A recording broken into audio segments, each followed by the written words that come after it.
Ya, ya. Selamat malam teman-teman.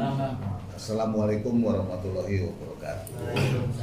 Pertama tentu saya memberikan rasa hormat pada teman-teman sekalian. Terima kasih atas kedatangannya di saat kesibukan ini juga malam minggu, ya kan, yang biasanya juga bukan hari kerja, tapi teman-teman mau menyempatkan diri datang ke tempat kami di sini memenuhi undangan kami. Jadi tujuan kita pada malam ini adalah kita mau melakukan klarifikasi kepada teman-teman sebagai kami ini tim dari kantor hukum Johnson Panjaitan and Associate bersama dengan kami ini di sini berempat adalah kuasa hukum dari Bapak Suprajanto.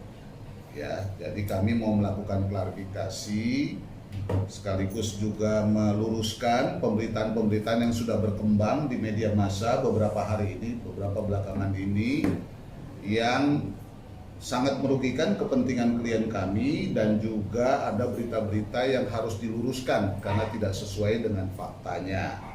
Selain itu juga kami mau supaya kita semua di negara hukum ini menghormati proses hukum, dan juga tentu sebagaimana semangat kita selalu, karena kita kan bukan sehari dua hari kenal, teman-teman media tentu mau menjalankan profesi ini secara profesional sesuai dengan kode etik jurnalistik. Yang pertama saya mau mengatakan bahwa kasus yang menyangkut Bapak Suprajanto ini yang sekarang ini sedang berproses di Polres Jakarta Selatan adalah kasus yang menyangkut pasal 263 KUHP yang dilaporkan oleh kuasa hukumnya namanya Femi Ferdinandus, sarjana hukum. Jadi saya tidak mengerti posisinya dari siapa nih namanya, Elida Neti ini, apakah kuasa hukum satu tim dengan pelapor, tapi dia sudah menjadi narasumber dan bicara kemana-mana, katanya atas nama Ibu Yeni Rahman, ya. Jadi karena pelaporannya itu adalah Ibu Femi dan pasalnya adalah 263 KUHP, tidak ada soal perselingkuhan, ini harus tegas. Ya, jadi kalau mau disebutkan nomornya, nomor LP B63-Romawi 3-2002 SPKT Polres Jakarta Selatan. Pelapornya atas nama Femi Ferdinandus, tanggal 21 Maret 2022. Saya ulangi sekali lagi, tidak ada pelaporan soal perselingkuhan. Jadi saya tidak mengerti ini ada bahasa-bahasa perselingkuhan ditulis di mana-mana. Ya, dan sekarang kasus itu sedang berproses. Jadi sebagaimana norma hukum, saya kira kita semua harus menghormati asas praduga tak bersalah. Dan yang lebih penting lagi menurut saya, karena ini menyangkut urusan rumah tangga. Sekali lagi, rumah tangga dalam perkawinan antara Ibu Yeni Rahman dengan Bapak Suprajanto. Tolong seluruh pemberitaan-pemberitaan ini jangan sampai merugikan dan malah menghancurkan bagaimana kehidupan pribadi atau privasi dari perkawinan Ibu Yeni Rahman dengan Bapak Suprajanto. Saya tidak mengerti apa maksud dari Elida Neti ini mengungkapkan banyak hal yang sifatnya pribadi, dan saya tidak tahu kenapa sampai soal-soal yang menyangkut pribadi, foto-foto dan lain sebagainya diungkapkan begitu saja.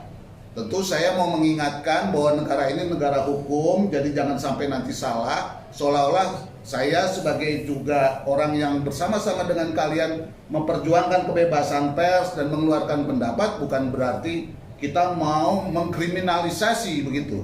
Tapi ini kan ada rambu-rambunya, ada proses hukum yang sedang berjalan. Jadi jangan dipelintir-pelintir yang merusak proses hukum yang sedang berjalan dan merusak privasi daripada klien kami ya. Nah, karena itu saya mau mengingatkan juga kepada Inkusep Entertainment. Nah, ini akun YouTube yang menjadi sumber dari seluruh pemberitaan yang ada. Saya baca semua pemberitaan-pemberitaan itu, saya perhatikan dengan sungguh-sungguh ya. Jadi tentu kami sangat menghormati profesional dari teman-teman, tapi sumber-sumber ini sepertinya mengumbar berbagai macam persoalan. Dan kalau saya lihat ya, ada hal-hal yang bisa menjadi persoalan hukum. Karena pertanyaannya misalnya, apakah soal-soal pribadi di dalam handphone dari klien kami Bapak Suprayanto itu bisa dikeluarkan begitu saja dan diumbar ke media massa sebagai sumber berita. Tentu itu satu persoalan hukum sendiri. Karena itu saya ingatkan lagi kepada tadi itu Inkusep Entertainment ini, akun YouTube ini, untuk tidak melanjutkan penyebaran berita-berita yang menurut saya akan sangat merugikan kepentingan dari keluarga dan kehidupan perkawinan Ibu Yeni Rahman dan Bapak Suparjanto. Dan saya berharap teman-teman media juga tentu memiliki standar-standar kode etik, pemberitaan dan lain sebagainya yang kita semua mau menjunjung tinggi tanpa meloncati proses hukum yang ada dan menjunjung tinggi asas praduga tidak bersalah. Nah, tentu saya mau menjelaskan di sini bahwa hal-hal yang menyangkut kehidupan pribadi dari klien saya atau klien kami jangan dijadikan konsumsi publik, seolah-olah Ibu Yeni Rahman memberikan kuasa kepada Eli dan Neti.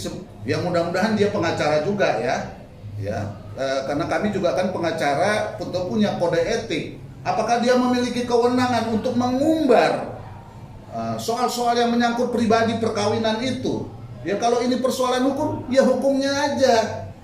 Tadi kan saya sudah jelaskan, pasalnya 263 KUHP, tidak ada soal-soal yang lain, tidak ada yang menyangkut rumah tangga dan lain sebagainya. Tentu ini yang harus kita jaga. Kami sangat menghormati, karena itu kan masih menjadi pertanyaan. Jadi apa hubungannya Femi yang melaporkan 263 dengan Ibu Neti yang mengungkapkan ada perselingkuhan, ini begini, foto begini, diambil dari sini, dari handphone ini, dibawa ke counter, dibuka, kemudian diumbar foto-fotonya. Tentu itu satu persoalan hukum, dan saya meminta tolong ke teman-teman media agar mau menjaga privasi dan hak-hak pribadi dari klien kami Bapak Suprayanto. Itu poin-poin penting yang kami bisa sampaikan di dalam konferensi pers kami pada malam ini. Terima kasih. Tentu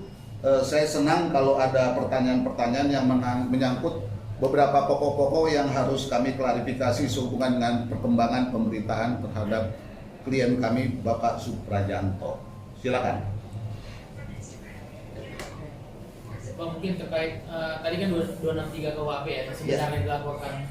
Saat ini sebenarnya statusnya seperti apa sih Bang? Karena ada informasi juga sih. Ya, statusnya adalah masih dalam proses penyidikan, dan pasalnya 263 pernah dipanggil pada tanggal 7 sebagai tersangka, akan tetapi kami tidak menghadiri, klien kami tidak bisa menghadiri karena ada tugas-tugas, dan kita sudah mengirimkan surat kepada Polres dan itu secara resmi, dan itu adalah alasan hukum ya. Tentu yang menyangkut nanti hak saya bicara, surat kuasa dan lain sebagainya tentu nanti akan dikirim dan kita bisa bagikan juga sekarang supaya konteksnya jelas. Jadi panggilannya memang panggilan pertama sebagai tersangka dan tidak bisa hadir pada tanggal 7, dan kita sudah memberitahukan dan mengirimkan surat kepada Polres Jakarta Selatan.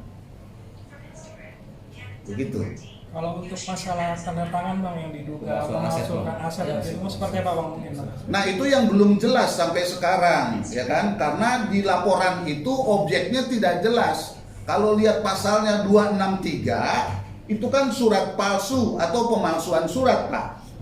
Tunggal Pak. Cuma itu aja yang bisa kami sampaikan, karena dokumen-dokumen yang ada pada kami itu sekarang ini. Karena itu kami mau mengklarifikasi, akan tetapi kan panggilan resminya sudah tersangka, kan? Karena klien kami tidak bisa memenuhi, kita jawab dengan surat, dan itu ada alasan hukumnya. Akan tetapi kita kan kaget, ya. Karena apa? Karena tim lawyer yang satu lagi yang membuat laporan ini menyodorkan mau RJ, toko restoratif justice. Toto ini 2 hari ini kok tiba-tiba informasinya jadi kayak begini. Itu tentu kita kaget dan sangat merugikan, karena problem-problem yang sifatnya pribadi dan penegakan hukum yang sifatnya ada hukum acaranya diumbar begitu saja, ditambah-tambahin begitu ya. Tentu kami tidak mau juga media digiring ke arah